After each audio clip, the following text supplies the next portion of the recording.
I worked my way up to number 2. We got somebody else ahead of me. I'm right there, right there. Is this man that's licking his chops while he stares at you one of those guys? Absolutely. So what you want to do?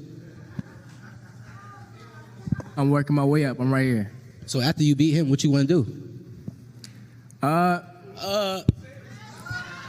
We could do whatever. I'm pretty sure my team could put anything together. Are you going to put it together, sir? You the man in there. I don't want to talk to you right now. I bet you don't. But I let my hands do the talking. So let's do it next. Let's do it next. Okay, I'm pretty sure my team accommodates. No. Me and you, let's make it happen right now in front of everybody. After I knock De Los Santos out, after you knock this opponent out, me and you, let's fight next. Let's do it. That's what I'm here for. You here to fight me next? He said that's what I came for. That's a bet. Okay, so maybe not the Carl. Are you still Carl? Hey, Bob Arum. Bob, Carl, you ready? Bob, you ready? Bob Arum, the man with the player right there. The man with the player is right there. Bob Smiley, he like it. Can somebody get him You a go mic? get him hurt, Bob. You go get him hurt. We're matchmaking up here, so add that to my credentials, okay? Hey, Pops, where you at, Pops? You walking him into something crazy now. I thought he was maybe going to go the WBC route, and it would be for a unification. You walking into something crazy, Pops. All right, man. Keyshawn Davis checks Abdullah Mason temperature. Yeah, he checked his temperature. Called him out. I'll put the video on the screen. Called him out, and Abdullah Mason started stuttering and shit. And maybe Abdullah Mason still getting used to public speaking. I think like Top Rank and them need to like kind of help them with public speaking and how to deal with PR. Most of these promoters don't do nothing but take. I was talking to somebody. I keep his name anonymous the other day, or yesterday to be exact. And basically he was telling me, we were talking about boxing contracts. He said he had seen a particular contract where Arum was getting 30% of this man's contract. 30%. 30%. 30%. So the manager probably getting 33 in the third. So 30% of this man's contract, plus he probably getting a promotional fee. They got to pay the promoter. Then if he crossed the street, he probably getting the fee for him to cross the street. Like, it's highway robbery. So y'all be thinking these fighters be having money. These niggas be broke. They be broke. They be broke. I seen another fighter on PBC. His father was getting a quarter. 25%. His father was getting 25%. And we ain't even talking about taxes, what the manager getting, what the promoter getting. Like, damn, nigga, your daddy just taking 25%. It's wild. Crazy work. But yeah, Murdu, keep calling this dude I'm kidding this man. So Abdullah Mason stuttering and shit and all that. They already know. It makes no sense for Arum to put these dudes in a ring together for his business. It makes no sense. It makes no sense. Why do it? We could build these guys up later. You know what I'm saying? But if you want to consolidate a 20-year-old man, dude versus Keyshawn Davis, I can see if Keyshawn Davis or, Mason was a superstar. But neither one of them a superstar. And if he do make that fight next, that just let you know Top Rank is getting out the business. Top Rank is getting out. This one of their last shows. This one of their last shows on ESPN. So, but yeah, these fighters be talking all this noise. These fighters talk all this noise about and let me say this first, because when we did the live stream yesterday, people kind of like, Keyshawn, no. Abdullah Mason called out Keyshawn. Like, I did that video a couple weeks ago. I just posted it the other day, but I've been holding that video for a couple weeks. He called out Keyshawn. Yeah, he called out Keyshawn first. So Keyshawn waited till they got in person and said, you want to fight this? Man, I got to talk to my team. Got to carry the one. Got to find my Palm Pilot. I got a schedule. You know what I'm saying? They just be talking. It's the oldest trick in the book when you got a prospect that attaches name to a fighter that got a bigger name. That's the oldest thing in the book. And one thing about boxing, these dudes don't call niggas bluffs enough. Look how Devin called T.O. bluff. Boots should have called T.O. bluff, but he didn't. Boots look real bad.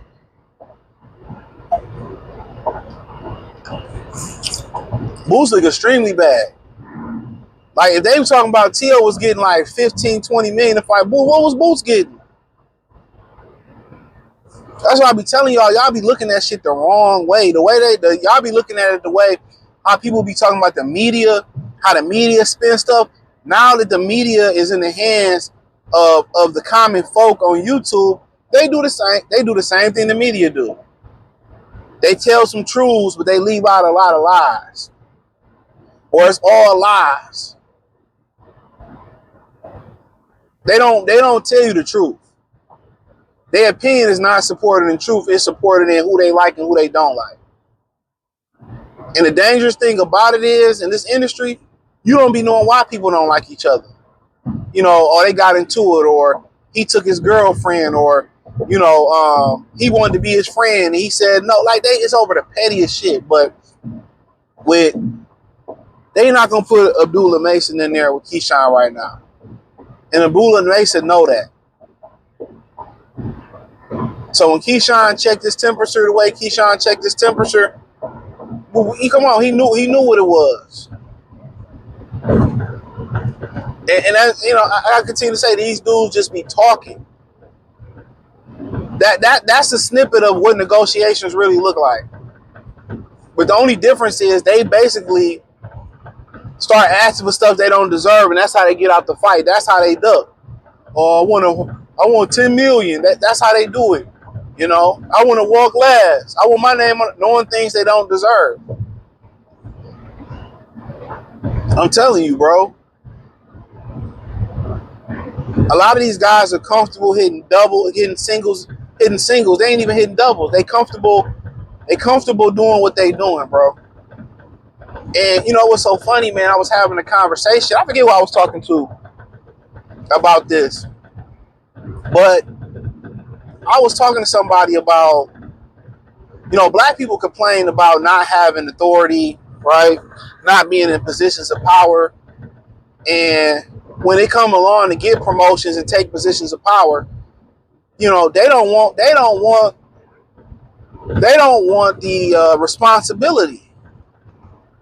You know, they don't want the responsibility at all. That's the crazy thing about it. They don't want the responsibility, bro. But then complain about how they don't have power. You know? And like I said, you know, these dudes, you know, in boxing, they're comfortable with how it is. They're comfortable without taking the risk. That's the crazy thing. They're comfortable without taking the risk. They don't want the authority. They don't want to take the risk because they're scared to lose. You can't play it safe all the time. You can't be conservatives all the time. Sometimes you gotta take a chance. And if you never really take chances, bro, your business won't grow. You won't grow as a human. You know what I'm saying? You gotta take chances.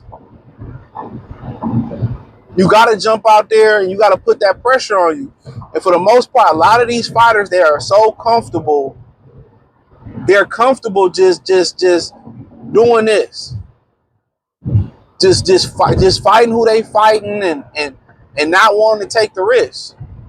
And unfortunately, guys like Keyshawn, who feel like they're ready to take the jump, who ready to take that jump, they don't have a dance partner to take that jump with them.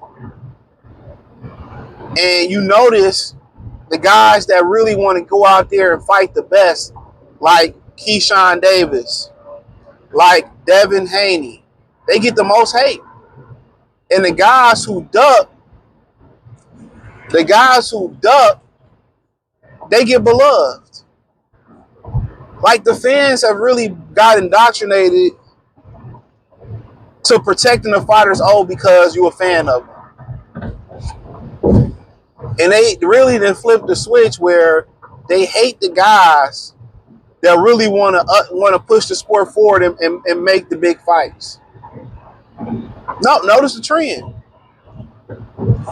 You know, when Wilder was pushing for AJ, they hated him. When Devin was pushing for Tank, they started hating him. When Keyshawn was pushing for Tank, they started hating him. When Shakur was pushing for Tank and you notice the trend? When Bud was pushing to fight Jermell and Errol, they started hating him. When he was pushing to fight Canelo, they hated him more.